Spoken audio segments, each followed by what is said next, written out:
एक सकारात्मक विचार। चॅनेलला सबस्क्राईब आणि शेअर करा। अमरावती येथील वडगाव माहोरे हे गाव पूर्णपणे धूळमय झाले आहे। लोकांच्या घरात धूळच धूळ दिसते।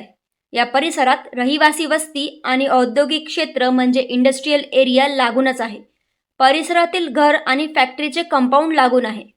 नागरिकांनी तक्रारही केली, निवेदनही दिले, तरी देखील ही समस्या तशीच आहे।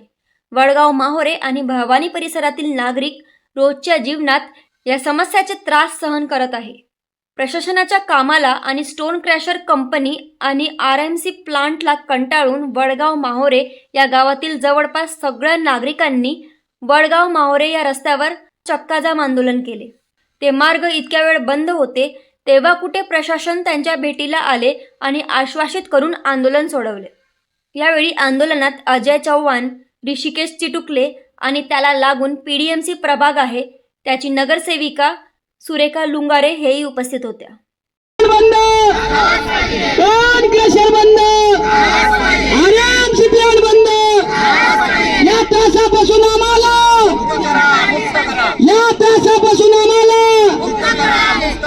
यापूर्वी बातमीमध्ये तुम्हाला सांगितले होते की वडगाव माहोरे गावाची पूर्ण वस्ती आणि भवानी परिसर हे पूर्णपणे धूळमय झाले आहे।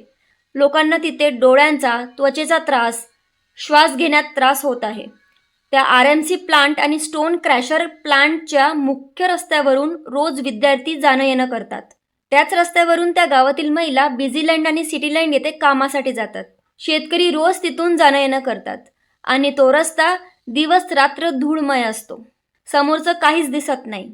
एवढेच नाही तर त्या एकच मुख्य रस्त्यावर तिथे त्या कंपनीच्या मोठ्या ट्रकांमुळे लांब ट्रॅफिक जामही होते आणि नाईलाज त्या धूळमय परिसरात लोकांना ट्रॅफिक जाममध्ये थांबावे लागते।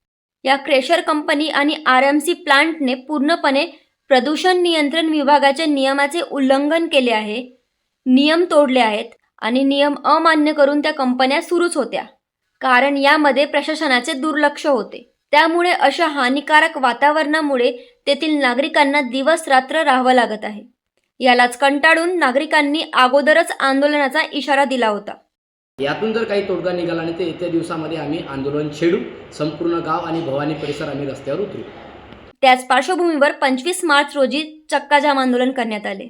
तीव्र आंदोलन बघून प्रदूषण विभाग प्रमुख संजय पाटील आणि महसूल जिल्हा उपदंडाधिकारी म्हणजे एसडीएम सब डिव्हिजनल मॅजिस्ट्रेट अनिल भटकर यांनी आंदोलनाला भेट दिली। एसडीएम महसूल म्हणजे रेव्हेन्यू, कायदा व सुव्यवस्था म्हणजे लॉ अँड ऑर्डर, स्थानिक प्रशासन म्हणजे ॲडमिनिस्ट्रेशन अशा गोष्टींना हाताळतात आणि निकाली लावतात। त्यामुळे आंदोलनस्थळी स्वतः एसडीएम आणि प्रदूषण विभागाचे प्रमुख उपस्थित होते। त्याच्यामुळे प्रदूषणाचे नियम न पाळणाऱ्या कंपनीच्या विरुद्ध कारवाईची आणि परवानगीची फाईल हे मुंबई प्रदूषण विभागाला पाठवण्यात आली आणि जोपर्यंत मुंबई प्रदूषण विभागाकडून निर्णय येत नाही तोपर्यंत आता ती क्रेशर कंपनी आणि आरएमसी प्लांट बंद करण्यात आले आहे। अखेर नागरिकांच्या लढाईला यश मिळाले असून प्रशासनाकडून लेखी आश्वासन पत्र देण्यात आले आहेत। म्हणजे आता काही दिवस त्या कंपन्या बंद असणार आहेत आणि निर्णयानंतर त्या कंपनीचं भविष्य दिसणार आहे। अर्थात वडगाव माहोरे येथील नागरिक थोडे दिवस तरी चांगला श्वास घेणार आहे।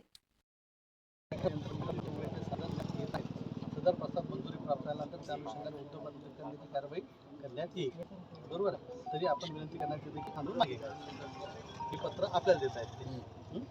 हे पत्र आहे ते घेऊन येतात।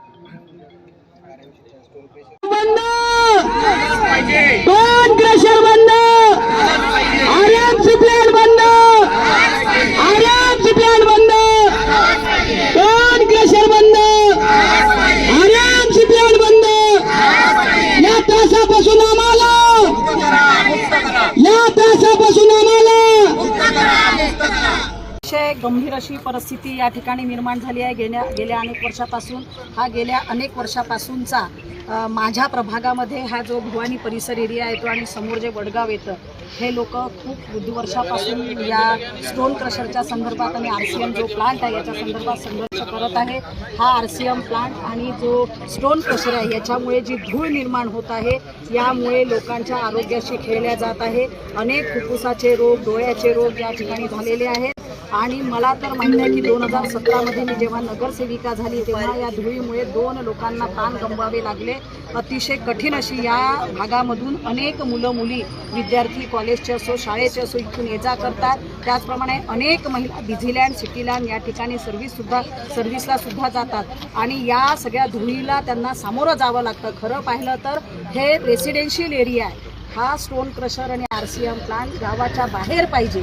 आम्ही पालकमंत्र्यांना या संदर्भात 18 तारखेला या संदर्भात निवेदन दिलं. पालकमंत्र्यांनी या संदर्भात संबंधित अधिकाऱ्यांना मीटिंगसुद्धा घ्यायला लावलेली आहे, परंतु इथल्या अधिकाऱ्यांनी अजूनही मीटिंग लावली नाही. आणि जेव्हा आम्ही हे आंदोलन करणार असं जेव्हा सांगितलं तेव्हा आम्ही 27 तारखेला मीटिंग लावतो आणि या संदर्भात आपण निर्णय घेऊ अशी आम्हाला त्यांनी माहिती कळवली. मात्र आम्ही त्यांना म्हटलं आंदोलन करण्याच्या आधी घ्या ना, मग तुम्हाला जे काही बोलायचं आहे किंवा जो काही निर्णय घ्यायचा तो आधी करा. परंतु त्यांनी आम्हाला 27 तारीख दिलेली आहे.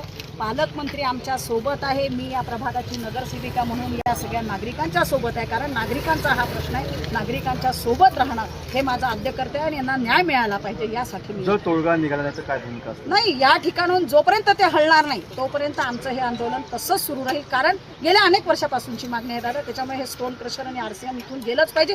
इथे रेसिडेन्शियल एरिया आहे ना, इथे गावाच्या बाहेर दे ना त्यांना जागा. आणि त्यांनी सगळ्या अटी शर्तीचं उल्लंघन केलेलं आहे. हे सदर आम्हाला पत्र माहितीच्या अधिकाराखाली पत्र सुद्धा मिळालेलं आहे. मग तरी कसं काय तुम्ही 18/2ला आम्ही पालकमंत्र्यांच्या कार्यप्रणालीवर विश्वास ठेवून जनसंवाद मेळावा होता. त्यामध्ये हे निवेदन दिले होते की RMC प्लॅन्ट आणि क्रशरमुळं भरपूर धुळीचा त्रास होत आहे, जीव घेणं आमचं आरोग्य धोक्यात जात आहे. त्यामुळे 18/2ला तहसीलदारांनी उत्तर देतो येत्या खाड्यामध्ये आपण स्टोन क्रशरवाल्यांसोबत बसून मिटिंग लावतो.